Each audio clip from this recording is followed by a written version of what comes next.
If you have a lawnmower that has these quick release blade connectors, you're going to want to watch this video.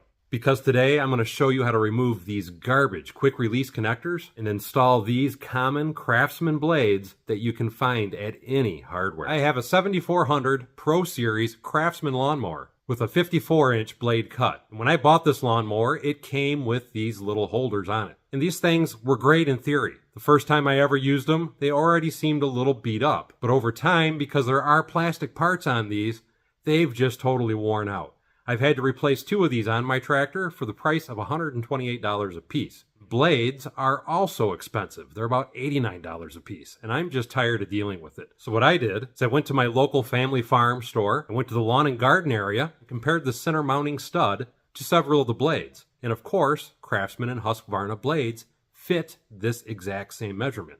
So I bought a set of 3 54-inch blades, took them home, and now we're going to try and install them and see how it works. And if you're not familiar with doing any of this type of work, let's quickly walk through what you do. I simply jacked my lawnmower up, put it on some jack stands, climbed underneath it, and went ahead and did the first removal of the first blade. Once the blade is removed, you have a 5/8 bolt in the center that's holding that entire assembly on. You can remove that bolt any way you want. I used an air ratchet with a 5/8 socket, and it came right off. Now we're going to take these new blades and try them on for a fitment.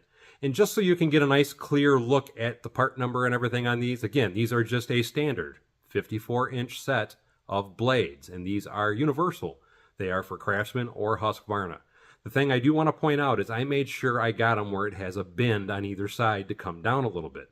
Because with us removing that bracket, we're actually raising the blade height inside of the mowing deck. And I wanted to make sure I kept a little bit of depth for the cutting. Is it required? I don't necessarily know.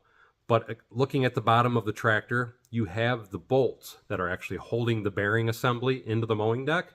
And I felt having that bend to come down would help me avoid hitting those on rotation. Now that I have it installed, I can spin it freely, but to me, it still looks really dangerously close to the bolt sticking through, holding the bearing assembly. So you can either take these cover plates off and take the bolts out one at a time, take them over to a grinder and grind them down, of which I did about 3 this way. And then I got lazy. I got my pneumatic cutting blade out, and I just went ahead and grounded about a 1/4 inch off each one of those studs. Again, gave them all a nice quick free spin from the bottom just to double check it to make sure they were working well, and they seemed to be spinning freely.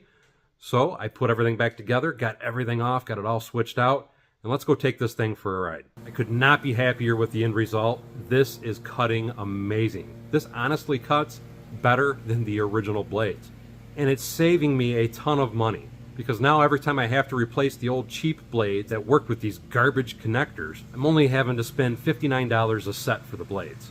The old blades, again, were anywhere from $80 to $100. Every time I had to repair one of these garbage quick release connectors, I spent anywhere from $120 to $180. Now I'm able to cut my lawn and make it look amazing. Hope this video was helpful. See you next time on Bevins Builds.